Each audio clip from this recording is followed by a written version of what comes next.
All right, on this segment of the Henny and Juice podcast, we have Nate Watt, our resident MLB and college basketball expert. On with us today, we're going to talk about some free agency rumors, what we have going on. To start off, we have Tomoyuki Sugano, Japanese pitcher, 31 years old. He has a deadline to sign on Thursday. We're asking Nate here if he believes a team is going to be able to snag him before that deadline. Nate, what do you got?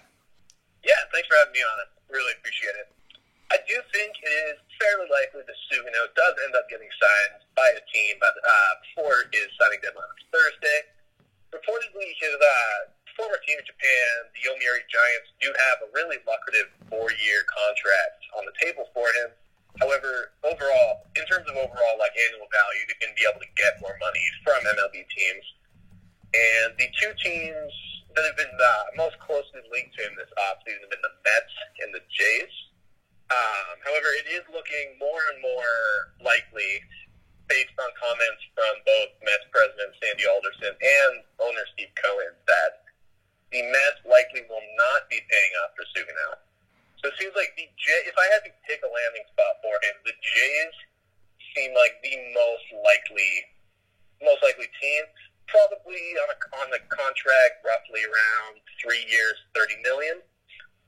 The other team that has been the big team, or the big competition for the Jays rather, is the San Francisco Giants, who do have a history of being really active in the international free agent market, specifically for players coming over from East Asia. They were one of the front runners for Shohei Ohtani when he came stateside. They were in the running for Ha-Seong Kim just earlier this offseason. I believe they were in on Yoshi Tsutsuga last offseason. So while they haven't made any big splash signings from the region lately, they are always kind of in those rumors. And I don't know that they're going to be able to offer, or really be willing to offer, the same amount of money that the Blue Jays likely will. The Blue Jays don't have quite as much money tied up right now, just because so much of their core is young and still under initial team control. Whereas the Giants have a bit of a cap issue on their hands. It's definitely been alleviated this year with a lot of big money coming off the books. But I would say more than likely, I would expect to get news that Sugano signs with the Jays sooner rather than later. All right, and with the podcast being recorded on Tuesday, we're going to release it Saturday. We might find out that Nate's prediction of the Blue Jay signing will come true, and so we'll know by the time the podcast comes out. We're going to transition into the two biggest free agents we have this offseason in the MLB, George Springer, DJ LeMahieu. Do you think they're going to return to their teams, Astros and the Yankees, or do you think they're going to be moving on elsewhere? Yes and no. I have a hard time seeing George Springer returning to the Astros, partially because it does sound like the Mets and the Jays have been pursuing him really aggressively for good reason, because both teams are in desperate need of a good center fielder, and George Springer is easily one of the best. Maybe, unless I'm forgetting a name, he might be the best center fielder in baseball not named Cody Bellinger or Mike Trout. Like, he is legit. You can throw a Acuna in there, though I honestly might argue that Springer is in a very similar realm to Acuna, though Acuna definitely has the higher upside. But I don't see him return to the Astros, and a lot of that is kind of the drama that has surrounded the Astros over the last year or so in the wake of the cheating scandal there. It doesn't seem likely that a player would want to return to that situation, that especially because we weren't able to have fans in the stands in 2020. As soon as fans are able to be at Astros games, it is going to be insane. I would absolutely not want to be a player on the Astros right now. I don't think Springer would either, especially when he has so many better options in the Mets and Jays, both really strong, young and upcoming, or not so much young for the Mets, but teams on the upswing with a lot of money to spend, big need at the position. I think he does end up somewhere other than Houston. In the case of LeMahieu, I would say it's I personally think he ends up back in New York. The fit just makes too much sense. The Yankees obviously aren't strapped for the cash, and unless they were to go out and make a big move for, say, Francisco Lindor or even Nolan Arenado, though they haven't been linked to him as much, I would say barring a move like that they really don't have a reason not to sign DJ LeMahieu. His bat just plays so well in Yankee Stadium. He's been absolutely fantastic since coming to the Yankees in 2019.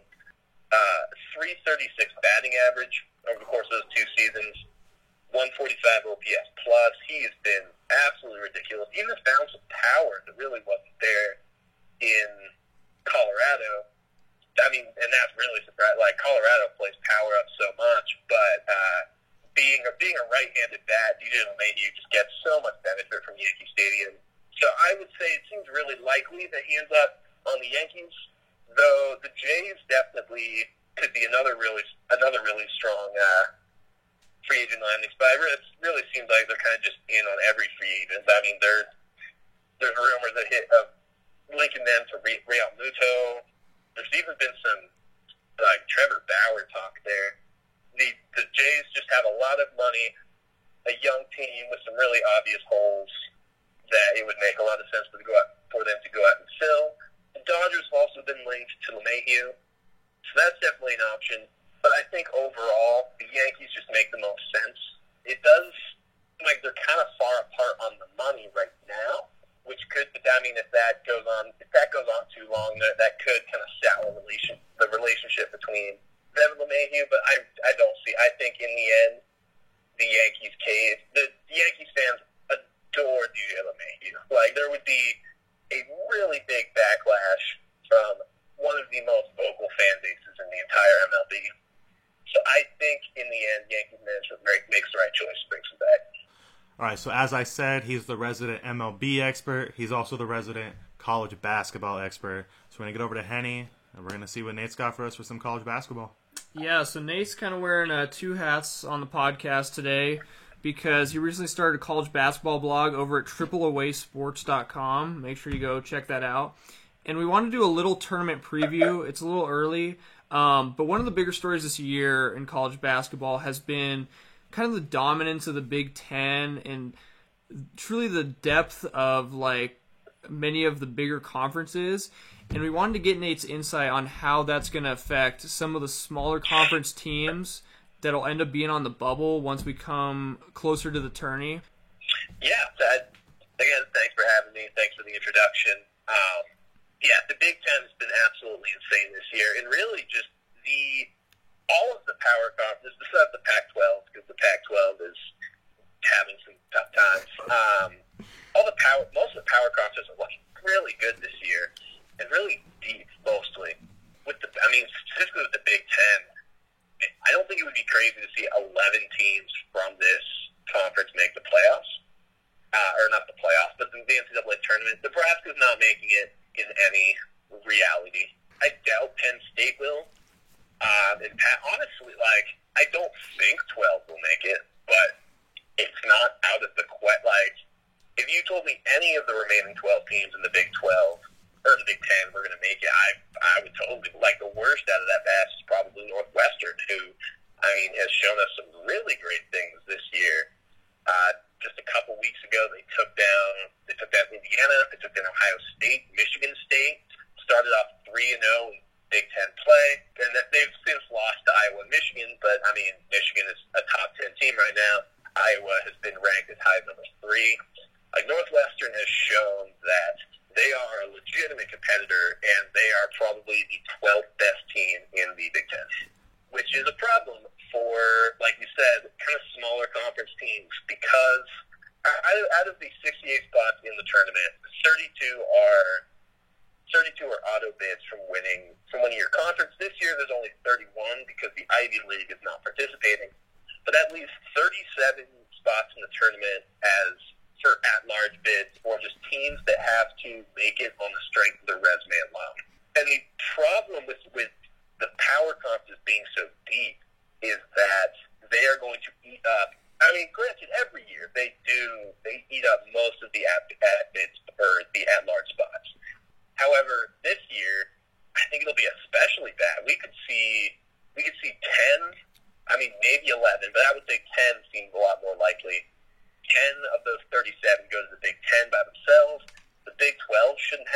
SMU taking 6 of those at-large bids, 5 or 6. We could see 7 or 8 for the ACC, 4 or 5 for the SEC. Even the Pac-12, as rough as they are, could send 2, 3 teams. The Big East, probably 3 or 4, which, I mean, if we go on the high end of those numbers I put, that's 36 out of 37 at-large bids allocated to those 6 conferences, which does not leave a lot for the little guys, who there are a lot of. And one of the really big teams that could end up getting pushed out of the tournament because of how deep the power conferences are is SMU, who is in the AAC, where it seems kind of a foregone conclusion that Houston will win the AAC. Granted, it's college basketball, so anything could happen.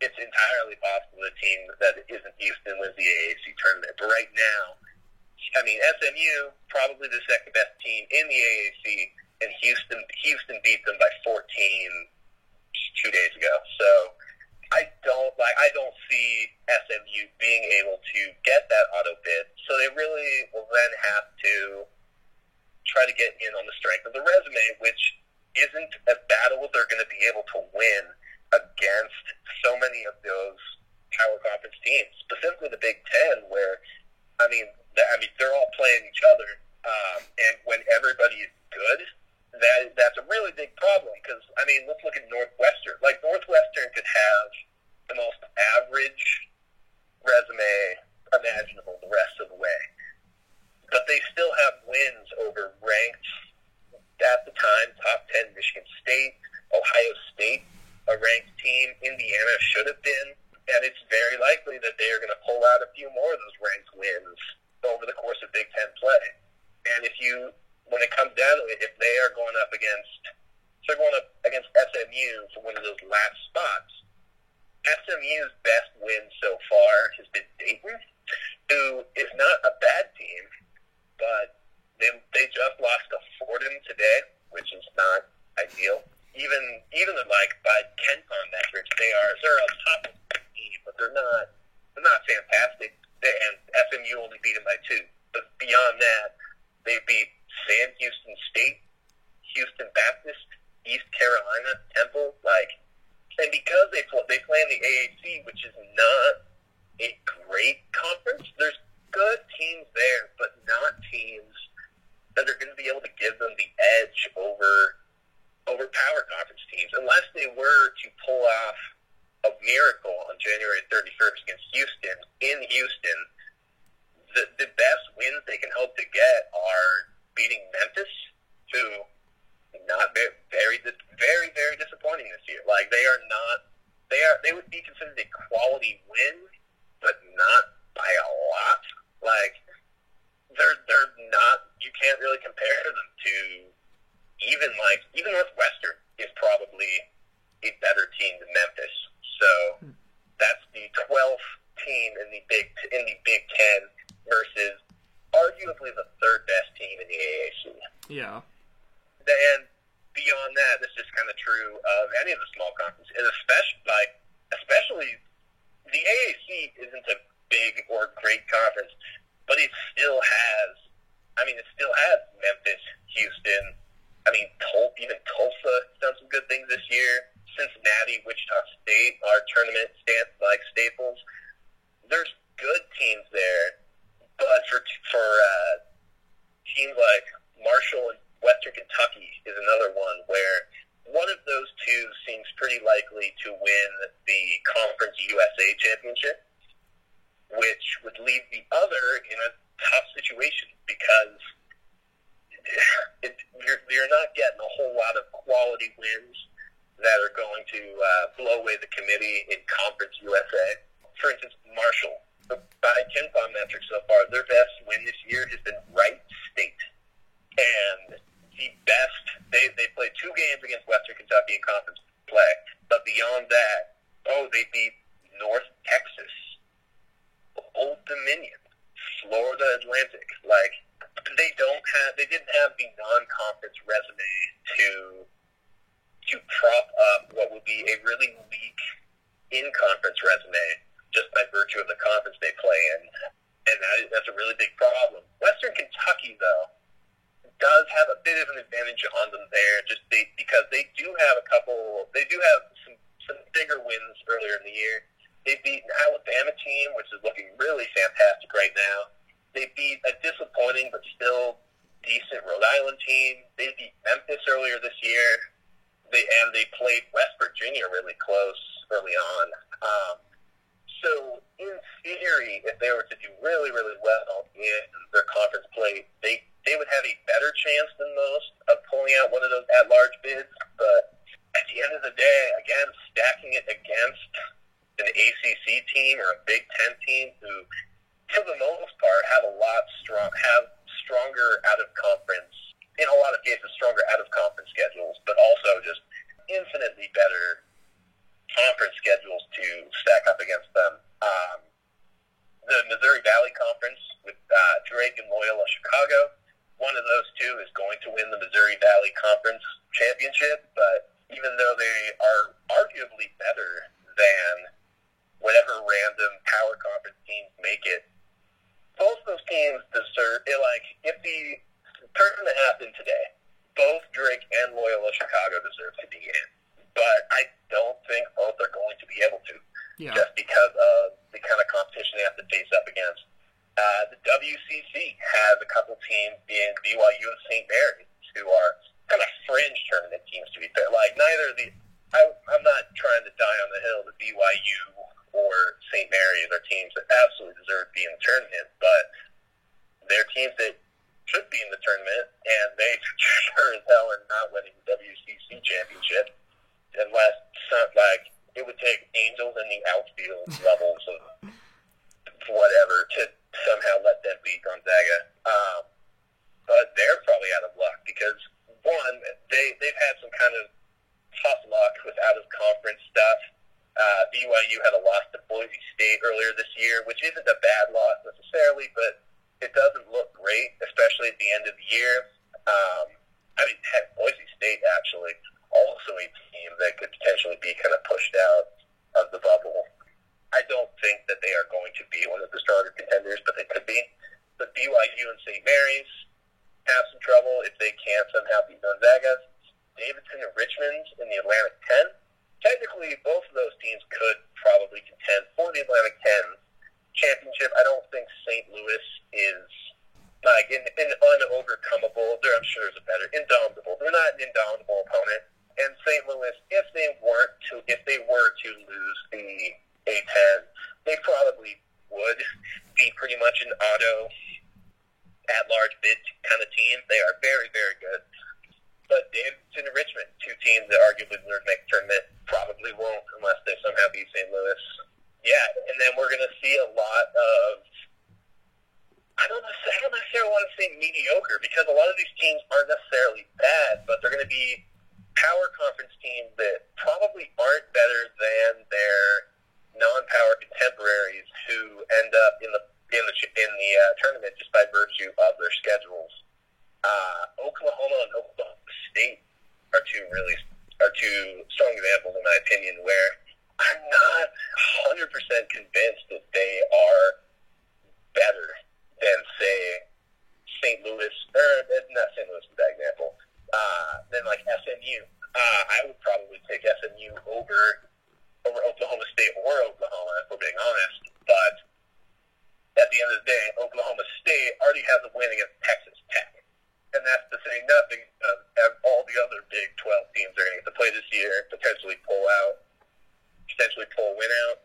They only lost by 3 to number 4 Texas earlier this season.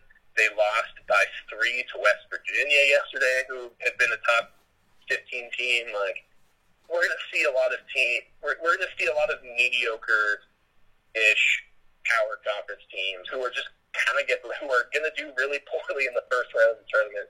It's just really tough. Like, I don't know about half the fun, but a lot of the fun of the tournament is seeing just kind of those random teams. Those random teams get to make a run. Because, I mean, I'm not overly excited to see, I don't know. I'm trying to think of like Syracuse. The Syracuse is a kind of one of those borderline tournament teams that will probably be able to make it just because they're gonna pull out some nice ACC wins. But I would much rather see a team that doesn't get kind of the same exposure, or we don't get to hear about as much, like say Western Kentucky. Even if it's a first round loss, like I would rather see Western Kentucky get to go out there and do their thing than get to see Syracuse. And I mean, if we see an upset, like Western Kentucky pulling off some crazy upset of a power conference team and a 5 seed, like, let's see, Western Kentucky beats Louisville in the first round. Like, that is a lot more exciting than getting to see Syracuse advance to the second round for the billionth time. Like, it's really unfortunate. And though, to be fair, it does also mean we're getting a lot of really good in-season basketball. The Big Ten has been so much fun to watch this year, just because it's been absolute madness, which it was last year too.